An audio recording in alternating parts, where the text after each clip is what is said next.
Good morning, y'all, y buenos dias. So this has been a long time coming. Today I'm sitting down and we're gonna talk about my vegan story. I've gotten this video requested so many times and I'm finally sitting down and I'm gonna tell you the whole spiel. So if you guys are interested in finding out my vegan story, then keep on watching.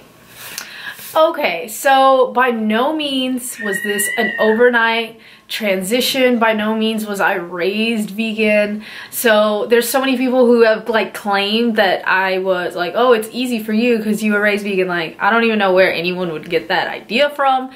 But I'm here to tell y'all how it happened.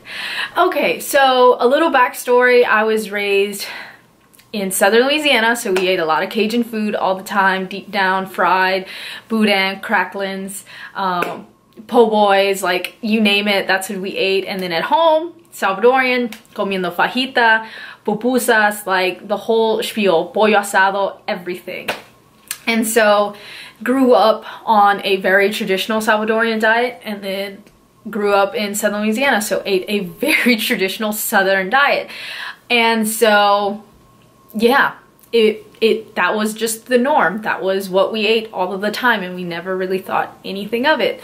And so as time went by, I was more interested in health, but I just, you know, had no idea any sort of concept of nutrition or anything like that. So I remember when I was in high school, I was probably in like the 8th or not, like 9th or 10th grade, and that's when like organic started becoming like a huge thing on the market, at least where we lived. And so like Walmart had like organic mayonnaise, organic whatever, organic chips, like everything had an organic label on it. So I was like, ooh, I'm all about this. So yeah, so I was eating a lot of organic stuff. My parents were like, okay, that's cool, you know, whatever. And so we ate a lot of organic stuff, none of it being healthy, but we did eat a lot of organic stuff. And so that was kind of like one of my little starts and interest when it came to like the nutrition side of stuff, although I had no idea about anything. So like I said, it was like organic chips and milk and stuff like that. So fast forward a few years and then I get to college.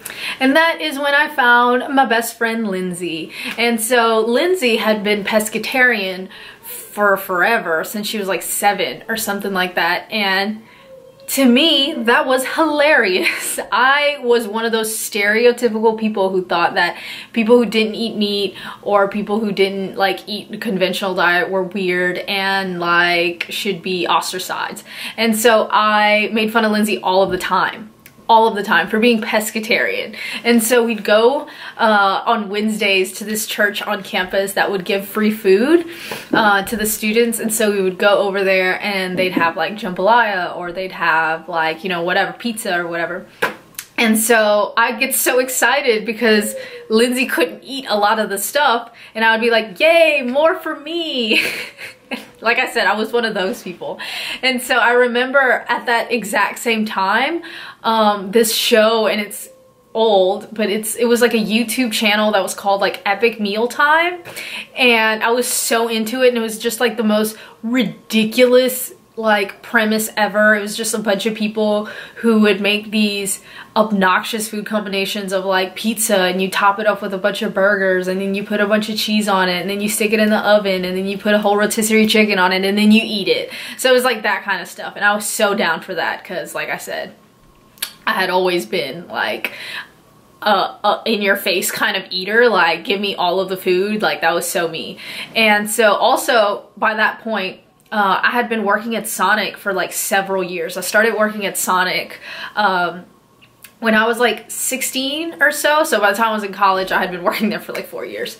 And I loved it because I loved the food, and it was really fun. I was a car hop, and I was a skating car hop, so that was even more fun. And I was not really good at skating, but it did bring a lot of good tips. So I was so down for it.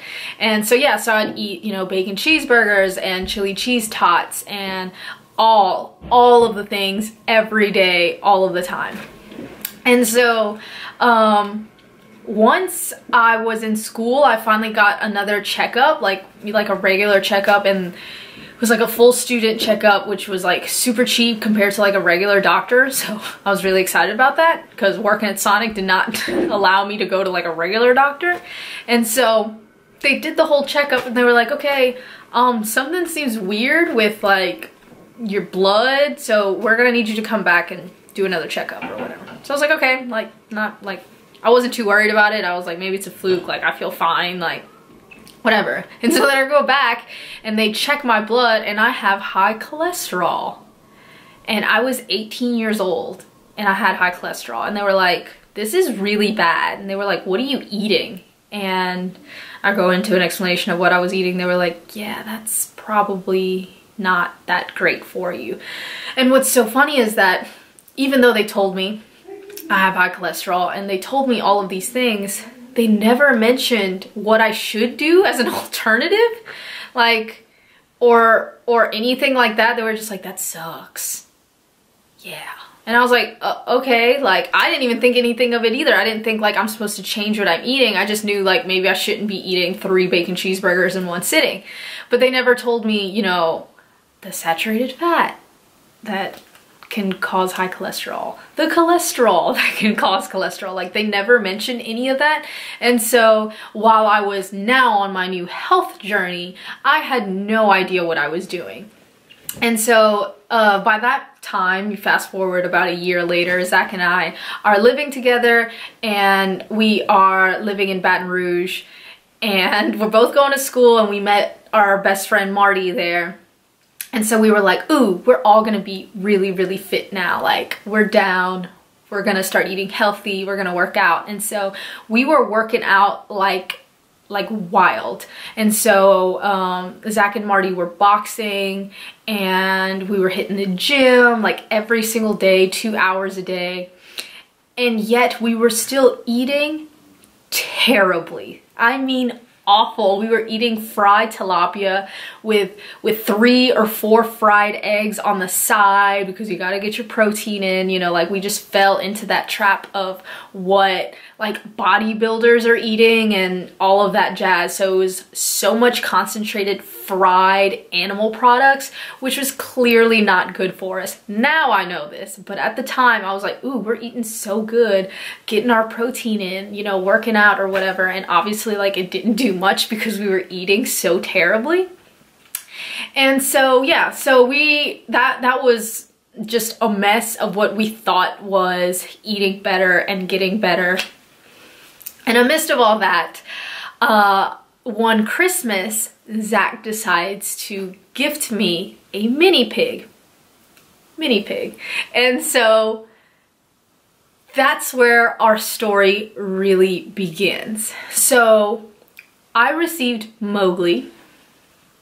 I don't know where I'll put the picture, but Mowgli, when it was like for Christmas. She was a Christmas present, and so I was clearly so excited. I had always considered myself a huge animal lover, and so I was living in a studio apartment in Baton Rouge, which is probably not the most ideal place to have a pig, but that's what happened. And so from the moment that I drove up, it was so shady, y'all. I drove up to the mall parking lot and this guy had a box of pigs in his car and he was like, this one's yours. And so I grabbed this little piglet and I was like, oh my God, it's so cute. And he like yells at me, he's like, wait, wrong one. And I was like, okay, like whatever. So I switch the pig and now I have Mowgli. And she's this little great, little tiny little piglet, and my heart melts, right? I mean, she was the most precious thing that I had ever seen in my entire life, and I was like, I'm its mother now. And so we go home, and then Zach gets to meet her and Marty gets to meet her, and we're all in love. And that night Zach and I talk about it and we're like, we can't eat pork anymore because we have a pig and it would be really awkward. And I was like, whoa, you're right. What are we supposed to do? Because pork had always been our favorite meat, especially with Salvadorian food is like surrounded with pork, and then Cajun food, that's the staple. And so we had never really thought about it. We were like, oh crap, what are we gonna do now? Because it was our favorite, it was both of our favorite. And so that was like a really big changing point at that time. Was that's it, we can't have pork anymore because our baby is what pork is. She's a pig and we can't do that. We can't be disrespectful like that. And so from the day that we got her, we stopped eating pork. And we realized that it was our favorite and that pork was in everything that we loved. And so from that moment, we realized just how smart she was and how much of a person she was and how she deserved to live just as much as all of the other pigs did. And that was really the breaking point for us on our journey. And so we started doing research and watching documentaries, and our heart broke a million times every time we watched anything having to do with how what we eat affects these sentient beings. And so as time went on, we realized that it's not just pigs, but chickens and cows and fish and everything else that we see as food and we have seen as food our entire lives. They're sentient beings like your dog and your cat, and sometimes even on a higher level. Mowgli is one of the smartest animals in the world. Pigs are one of the smartest animals in the world, and yet millions are slaughtered every day for our taste buds. And so as our journey went along and we really started doing more research, we were just so disgusted with ourselves and how we were so diluted to what our reality was.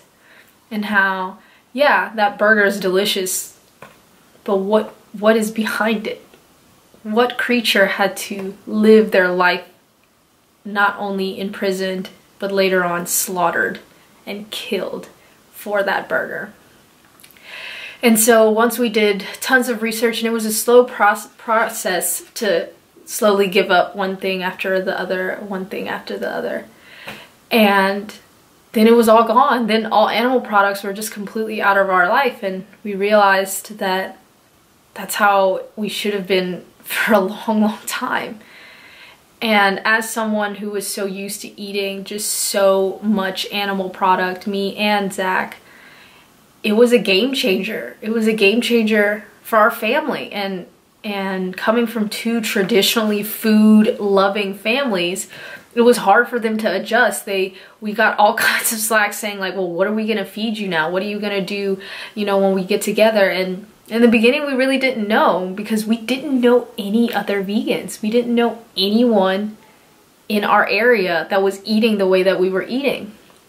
And so it was tough at first, and it was hard just to realize that you feel isolated and you feel out of your group.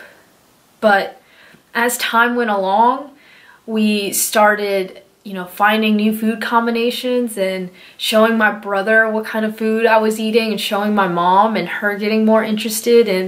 And that was really what sparked my inspiration behind making videos and behind sharing all of the food and what we were doing and how we were doing it, because there were so many people who just didn't know.